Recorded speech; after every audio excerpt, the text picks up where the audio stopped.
저는 정말 말이 먼저 나오는 스타일인데 행동은 뭔가 말하다가 점점 이게 정말 내가 원하는 건지 아니면 뭐 그냥 흥미만 있는 건지 이런 것들은 얘기하다 보면 점점 걸러지는 것 같아요. 그러면서 명확한 목표가 세워지고 근데 이게 제가 좀 돌이켜 보면 엄마가 일단 엄마가 1차 피해자예요. 제가 이렇게 말을 먼저 하는 거에 대해서 어 어렸을 때 엄마가 너무 내가 엄마한테 치댄다고 어머니가 그랬었거든요. 그러니까 지겨운 거죠. 애가 맨날 똑같은 얘기하고 "엄마 나 이렇게 할 거야. 저렇게 할 거야." 뭐 이런 얘기하면은 엄마는 알았다고 하는데 이게 계속 반복이 되니까 이제 지겨우신 거죠.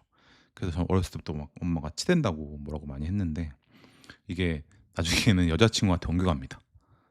당연히 대화를 제일 많이 하는 게 여자친구 아니겠어요? 그래서 여자친구한테도 뭐 이런저런 얘기하면서 예 귀찮게 했던 기억이 있는데 제가 뭐 어렸을 때 보면 도그쇼를 나가고 싶었어요. 그러니까 도그쇼를 나가고 싶었다기보다는 강아지 말티즈 그 당시 말티즈를 키우고 싶어 가지고 알아보다 보니까 이 도그쇼라는 세계가 있고 이 도그쇼에 나갈 만한 강아지를 키우고 싶었던 거예요 정확히는.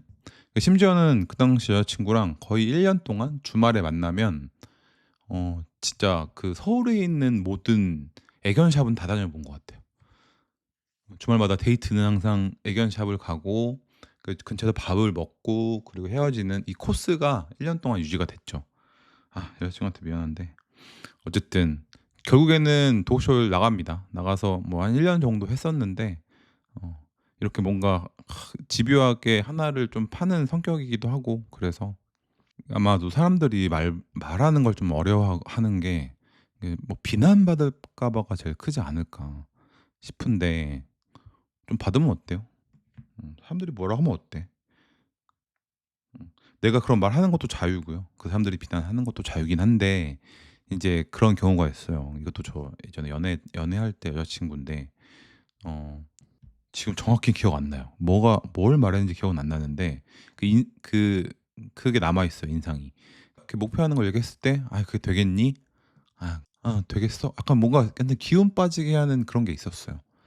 그러니까 이게 같이 진짜로 고민해서 얘기하는 게 아니라 그냥 뭐 허무맹랑한 소리 한다 뭐 이런 식의 반응, 태도 뭐 이런 것들 때문에 그 당시에도 뭔가 여자친구랑 얘기하는 게 유쾌하지 않았던 것 같아요.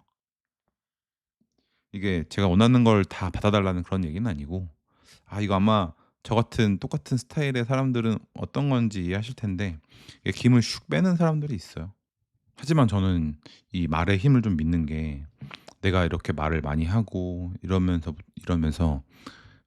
내 목표가 좀 더 명확해지고 그것들을 그것들을 계속 생각하는 시간이 더 많아지는 것 같아요. 그리고 뭔가 목표를 세워서 '난 그런 거 할 거야.'라고 했을 때 그 주변 사람들 중에 도움을 주는 분들도 계세요. 그러니까 저도 지금 이제 작가를 하려고 회화 작가를 하려고 준비하고 있는데 이거를 얘기했더니 갑자기 저랑 사실은 그렇게 평소에 막 많은 얘기를 하진 않았지만 어 제가 하고자 하는 거에 대해 어드바이스를 막 해 주기 시작하는데 음 물론 비난도 합니다. "이게 그렇게 쉬운 게 아니야." 뭐 이런 식의 비난도 하지만 정말 많은 정보들을 알려주고 있어요. 저는 미대를 안 다녔기 때문에 그 시스템이나 뭐 이런 선입견 있잖아요. 학벌이 좋아야 이 미술계에서 살아남을 것 같은 실제로 사실 그렇기도 한다고 하는데 어쨌든 그렇게 살아남는 이런 것들도 미대를 다녔던 친구이기 때문에 대학원까지 나온 그래서 그런 부분에 대한 도움을 정말 많이 받고 있어요. 이것도 제가 말을 하지 않았으면 제가 얻을 수 없는 정보잖아요. 그리고 그 본인도 자기가 미술하면서 어려웠던 거 그리고 포기하는 친구들에 대한 이야기 그리고 이걸로 먹고 사는 사람들의 비율 뭐 어떤 형태의 그림 전시회는 어떤 게 가보는 게 좋고 이런 얘기들을 되게 신나게 해 줘요. 신나게 해 주니까 전 더 신나죠. 그러면서 저의 꿈을 더 키워가는 거죠. 이게 되게 선순환인 것 같아요. 그러니까 뭐 사람 이런 얘기 했을 때 뭐 그냥 관심 없는 사람들도 있을 거고 뭐 그러겠지만 이렇게 좋은 분이 또 이렇게 어드바이스 해 주고 이러면 저도 신나고 또 제가 이런 좋은 경험들 그분이 겪었던 경험들을 내가 살 수 있는 거잖아요. 어 그런 선순환도 있는 것 같고요. 저는 목표를 세우는 거를 사람들한테 얘기하는 걸 좋아하는 이유 중에 하나가 얘기하고 이거를 이루어냈을 때 쾌감이 있어요. 이거에 대한 제일 피해자는 제 와이프인데 어 뭐 사소하게는 "나 지금 해외여행 가고 싶은데. 일본 가고 싶은데." 당연히 와이프는 속으로 '바쁜데 어떻게 다 왔지?' 뭐 이런 생각하겠죠. 그럴 때 저는 바로 이렇게 카톡으로 보냅니다. 예약된 티켓을, 호텔하고. 예. 이런 사소한 것부터 해 가지고 신혼 초에 제가 신혼초가 아니구나. 신혼이 되기 전에 출근을 할 때 왔다 갔다 할 때 이 회사 근처에 아파트가 있었거든요. 지어지고 있었거든요. 그래서 '저기서 살고 싶다. 회사도 가깝고 단지도 되게 크고.' 송파파인타운이라는 곳인데 그랬는데 결국에는 1년 뒤에 거기 살게 됐고 어 그리고 뭐 "집을 사고 싶다." 할 때 사기도 하고 뭐 "아트 디렉터가 될 거야."라고 했을 때도 뭐 되고. 근데 이런 것들을 하나하나 뭔가 해내는 거를 와이프는 계속 옆에서 봐 줬고, 그러다 보니까 와이프는 이제 제가 뭔가 한다고 했을 때 믿음과 불안이 있어요. 그러니까 내가 뭔가 한다고 했을 때 '얘는 해낼 거야. 어떻게든 노력할 거야. 만약에 안 되더라도 최선을 다할 거야.' 그러니까 말뿐이 아닌 거죠. 그런 믿음이 있는 반면에 제가 와이프가 안 좋아하는 거를 제가 한다고 했을 때 굉장히 스트레스를 받아요. 쟤는 할 것 같아서. 음. 최대의 수혜자이자 최대의 피해자가 지금의 제 와이프입니다. 그래서 저는 이렇게 사는 게 재미있고요. 이렇게 뭔가 목표 지향적인 사람이라 이런 목표를 세우고 뭐 사소한 것도 괜찮고 큰 것도 있고 그래서 주변 사람들한테 이야기 나누면서 비난도 받고 용기도 받고 이렇게 사는 게 재밌는 것 같아요. 제가 유튜브를 시작하게 된 것도 저는 사실 어 작가를 하려고 하는데 이 작가는 어쨌든 소통과 내 생각을 정리하는 거 이런 것들, 내 생각을 말하는 거 이런 것들이 중요하다고 해서 시작하게 되었거든요. 음. 이것도 사실 제가 유튜브를 처음에 시작하겠다는 아니었고 저희 동료가 어 "이런 거 하려면 뭐 그림 그리는 것도 중요하지만 뭐 글도 쓰고 뭐 이렇게 SNS도 하고 뭐 이래야 된다."고 했거든요. 그래서 시작하게 된 거예요. 이것도 제가 말했기 때문에 이렇게 하나하나씩 하게 되는 거죠. 저는 그 유튜브가 뭐 잘 되든 잘 안 되든 쭉 할 겁니다. 이거 해 보니까 며칠 안 됐지만 재미도 있고 그 생각 정리가 진짜 많이 되는 것 같아요. 아마도 이 앞서는 사람들이 욕먹는 이유는 제가 볼 때는 크게 두 가지인 것 같은데, 첫 번째는 그 허언증 같은 거. 그러니까 되도 않는 거 있잖아요. 되도 않는 거를 된다고 할 때, 한다고 할 때 아마 그런 것들 때문에 사람들이 좀 꺼려하는 것 같고, 두 번째는 이게 저는 허언증보다 더 좀 나쁘다고 생각하지만 이 허세 같은 거, 허세. 음 정말 뭣도 아닌 애가 뭣도 아닌 사람이 뭣도 아닌 표현은 죄송합니다만 "난 뭐 이거 이런 거 할 거야. 저런 거 할 거야." 이런 얘기했을 때 그러니까 코웃음 치게 되는 거죠. 제가 뭐 하는 게 없는데 평소에 봤을 때 제가 저렇게 할 애가 아닌데 한다고? 하겠다고? 뭐 이런 데에 대한 나쁜 인상? 그런 것들이 있을 텐데 그거 반면에 이렇게 말하고요. 그것들을 증명해 나가는 사람도 있습니다. 너무 다 비난만 하지 마시고 아마 인제 오래 지내다 보면 그 사람과 오래 지내다 보면 그 느낌이 있을 거예요. '아 쟤가 말만 하는 애구나.' 아니면 말한 다음에 이 결과가 어떻게 됐든 간에 '최선을 다했다. 다한 사람이구나.' 이게 분명 분간이 갈 거예요.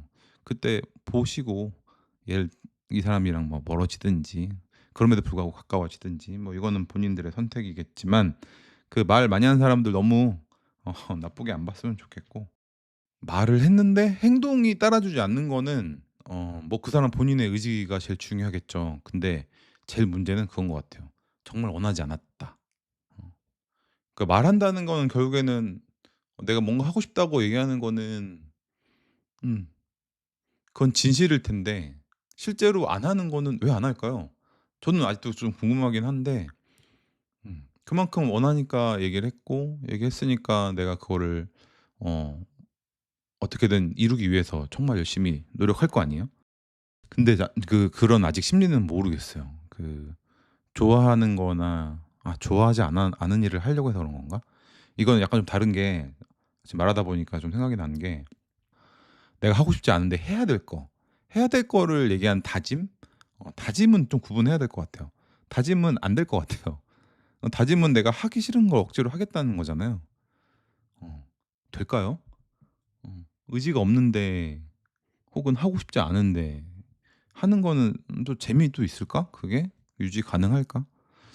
그런 건 아닌 것 같아요. 저는 오히려 이렇게 얘기를 떠벌리는 게 좀 좋지 않나? 왜냐면 그런 거 있잖아요. 나만 인제 혼자 알고 해 봤다가 '아 아니구나.' 혹은 하지도 않는 거? 생각만 하고 안 하는 거? 이게 더 나쁘지 않나요? 말이라도 하면 일단 반은 한 거다. 반은 했고 나머지 내 반, 그러니까 내가 말한 거를 책임지기 위한 내 스스로 동기부여를 만드는 그런 역할로서 저는 사용하고 있습니다. 저는 앞으로도 이렇게 살 거고요. 제가 앞으로 작가의 길을 가는 것도 어 이렇게 네 공개적으로 얘기를 하는 거죠. 음 저는 인제 뒤가 없습니다. 근데 저는 좀 행동도 빨라요 사실. 그러니까 말함과 동시에 바로 행동해 버리기 때문에 말을 먼저 한다고 했지만 그 남들이 볼 때는 제 행동이 더 빠르다라고 할 수도 있을 것 같아요. 제가 이 집중력이 너무, 그러니까 뭔가 하나 하고자 했을 때 거기에 대한 집중이 워낙 세 가지고 모든 우주의 기운을 다, 제가 가지고 있는 모든 기운을 다 거기에 쏟아붓는 스타일이라, 옆에서 보면 좀 질려하는 스타일이라 토 나오게 하는 스타일이어 가지고 예 그 말만 하는 게 아니라 행동도 빠르다. 결론은 말만큼 행동도 빨라야 된다. 음 그렇습니다. 오늘도 들어 주셔서 감사합니다.